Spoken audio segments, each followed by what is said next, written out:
welcome to the Post-Match Podcast brought to you by MTN Sports. I'm your host, Ethan Williams, and, well, it's been a while since our last episode, but there's no better time to hop back into it than right now, as MTSU is fresh off their 6th consecutive Conference USA title. What an unbelievable feat that these boys and this coaching staff has conquered.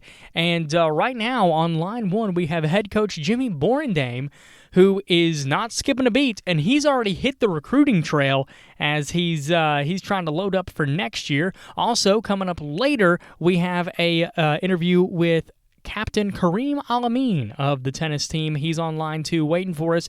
But right now, Jimmy, man, you've won 6 titles. How does it feel? I'm excited, but also there's like a sense of relief. We've been doing well. You know, as we continue to do well, you know, there's a bigger and bigger target on our back, and you know, everybody's trying to dethrone us. You know, this year has just been, you know, a lot of hurdles, more hurdles than normal, you know, with adversity and things like that. So, you know, big sigh of relief because, you know, the conference is kind of a stepping stone for us. But our goal is always to do damage in the NCAA tournament. But you have struggled getting the doubles point all year long. But here in the Conference USA tournament, it seems like things started clicking in the doubles. What changed to get this to happen? Really, you know, the doubles has been interesting. You know, Coach John has been with me since 2019 or 2017 or 2018, I believe. We were driving home yesterday, long drive, and when we noticed, I started talking to him about the different championships and teams we've had. And the one common denominator is that we have never lost a doubles point in any of the championships since 2019. And it's just almost been like our system, conference play, you know, it really works. And it's a different style that the other teams don't play. And we've been able to just kind of get out front early with that 1-0 lead in conference play, which unfortunately we haven't been able to do that when we're playing non-conference matches as often this year. But over the course of my 15 years, we've been very successful in the doubles. And so it's just been like another hurdle or adversity that we needed to overcome. And we seem to be able to find those pairings. And it took us a little time. And it was like sometimes little things like switching sides of the court and then really just kind of diving into some small details. And then in a 6-game set, it can be 1 or 2 points can make the difference. The guys did a really good job, you know, executing the system. And obviously it paid dividends this weekend. You set up a really tough schedule for yourself this year. You know, you played a lot of power teams. You played the Ivies as well. You played Princeton. You went out west, played Pepperdine. You played a lot of tough teams this year. How do you feel playing those teams has set you up for the tournament? And what's the mood like heading into the tournament? The mood is high. Everything's positive. I mean, you know, we found a way. We found a way after all the stuff that's happened and all the tough matches. The fact that we were able to be successful and have great wins and not be in full strength is huge.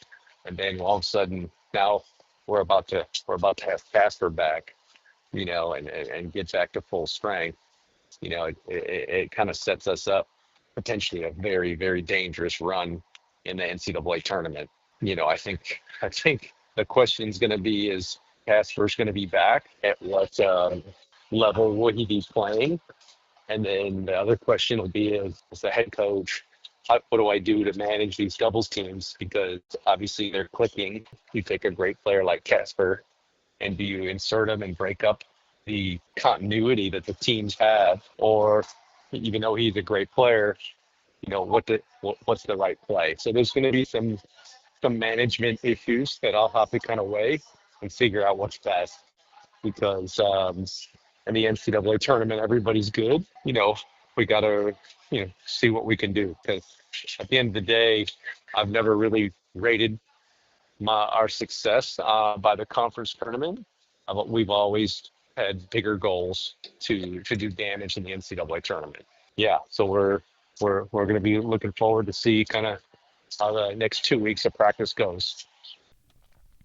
So what can you tell us, moving past the tournament here and already looking into next year, what can you tell us about some of the players that have already committed to your team heading into next year? Rich LaLance has been a Murfreesboro kid, top Tennessee prospect, huge legacy with MTSU. His grandfather was the coach. His father graduated from MTSU. I've worked with him since he was 4 years old. Just tons of upside there. The right character type of kid that's just going to get better. Antoine Mayoral, big 6'5" lefty from France with this huge, huge game. Could be very scary player for us. And then, Houston Jake's first top 30 American we've ever had in the history of my time in 15 years from Huntsville, Alabama. Just a big kid that comes from a pedigree. The guy's father was the #1 player in the country, 4-time All-American at Georgia. He's just the perfect cut of the kind of kid that I'm looking for. Good student, hardworking, respectful, has integrity, loves the game. He's just going to be a star once he gets here. Hey, thank you so much for your time, Coach. And I know you got a flight to catch, so we're going to go ahead and let you go. But over here on the other line, we have one of the captains of this men's tennis team, Kareem Al-Amin. Kareem's on the road right now, too. But, hey, man, you've been here for 2 years, and now you've just won your second conference title. How do you feel? I feel awesome. I mean, it's been an honor to play at MTSU, and, 6 championships speak for themselves, and that I was part of 2 is just amazing. I feel very blessed. And your coach mentioned it earlier. We talked with him just a few minutes ago about how this has been just such a tough season for you all. You all had a very hard schedule playing some power schools and some Ivies, and you had some unfortunate injuries as well. Can you give us a peek into that locker room and tell us what it's been like all year long?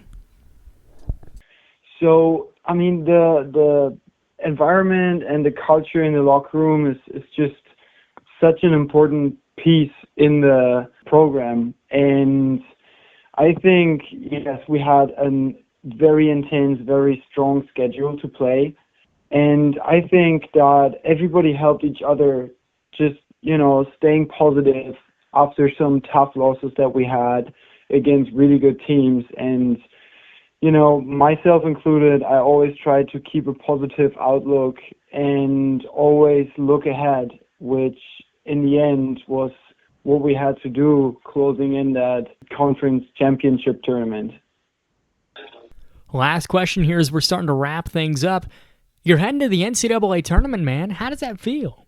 It feels great. I'm very excited about it.